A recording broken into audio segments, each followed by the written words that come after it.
Hi, my name is Jessica Littles, and I'm a practitioner student. Today, I'll be performing a cardiac assessment on. Marquise Little. Do you consent for the assessment? Yes. All right. So, jumping into the cardiac assessment, the first thing I want to do is assess the patient's anterior chest wall. I'm looking at his skin color, muscular development, and noting if he has any possible cyanosis. Looking at his posture, and also checking out his hands.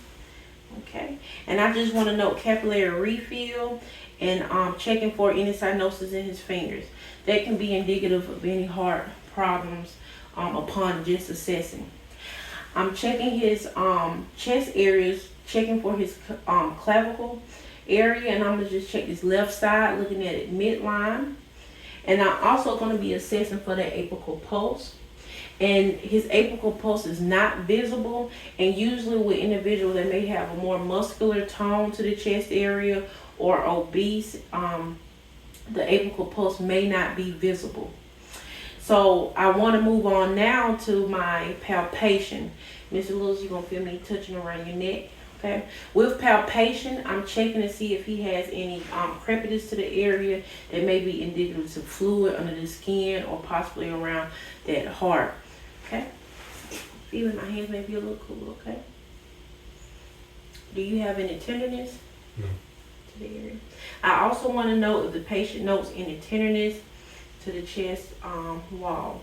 I'm gonna move over here to his axillary area, making sure my fingers are tight and moving over, trying to feel mid-clavicular for that apical pulse.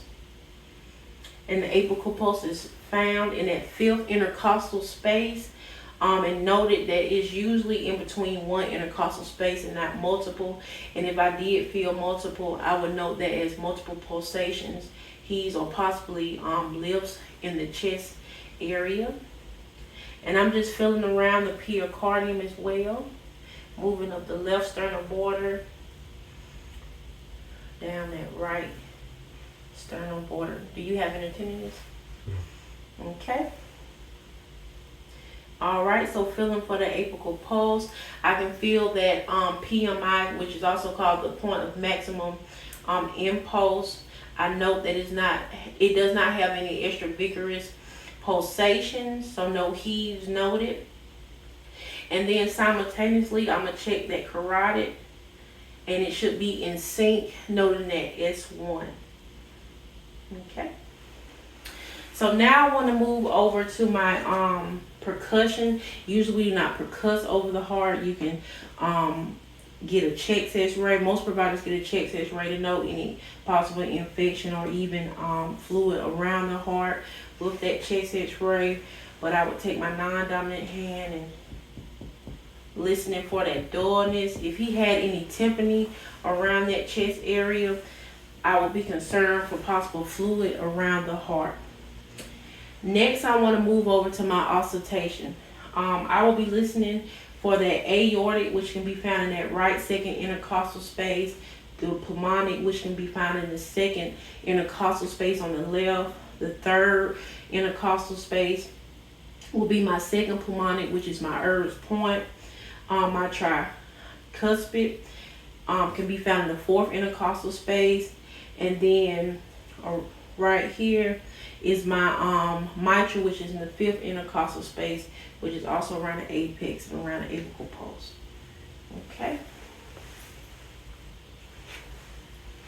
And for sake of the interview, I will be listening for the first cycle in the aortic and pulmonic and placing my stethoscope for my other placement.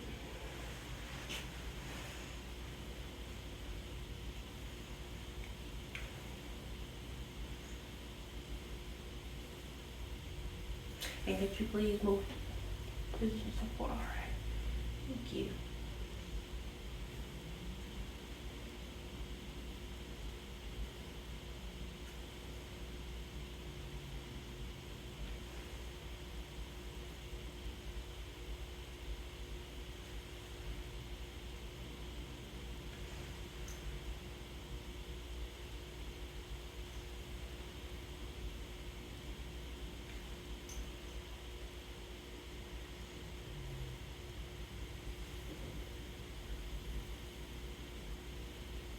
All right.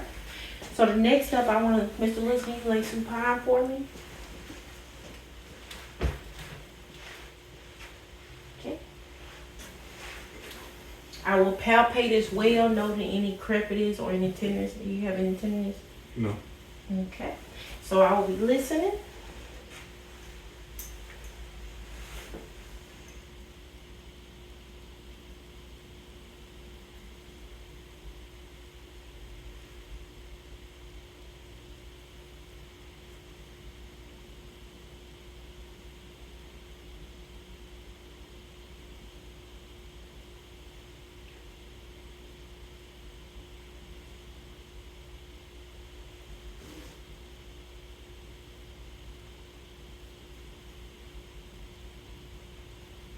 Okay. And Mr. Lewis, you can roll over to your side with your left arm up for me.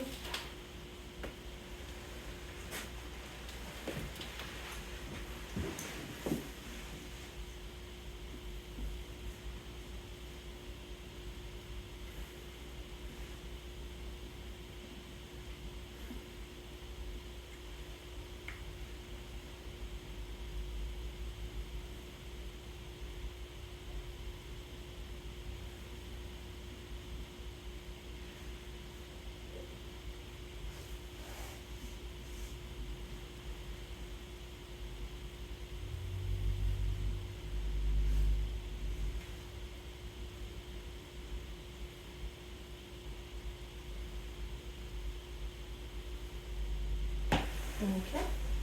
You can sit up for me.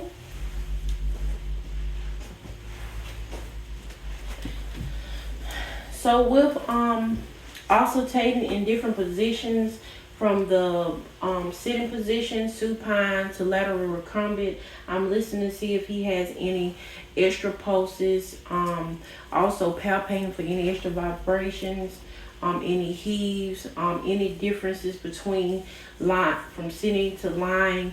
There were no differences noted, no extra pulses, no heaves, no vibrations. But if I did have any abnormal, such as valvular stenosis, I could possibly have heard additional click or even a possible snap, depending on the closing of the atrial, mitral, or the aortic and the pulmonic. I did not note any extra heart sounds, no snaps or clicks was noted, and I also didn't hear any possible murmurs or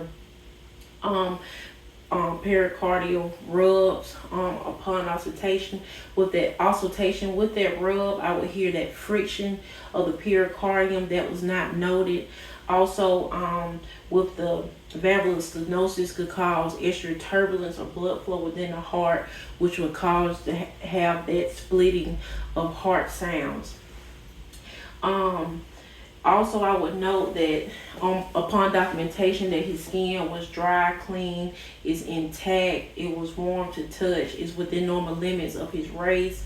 Also, no cyanosis was noted, and with his respiratory effort, it was not labor, which could also be indication of possible heart fluid around the heart as well.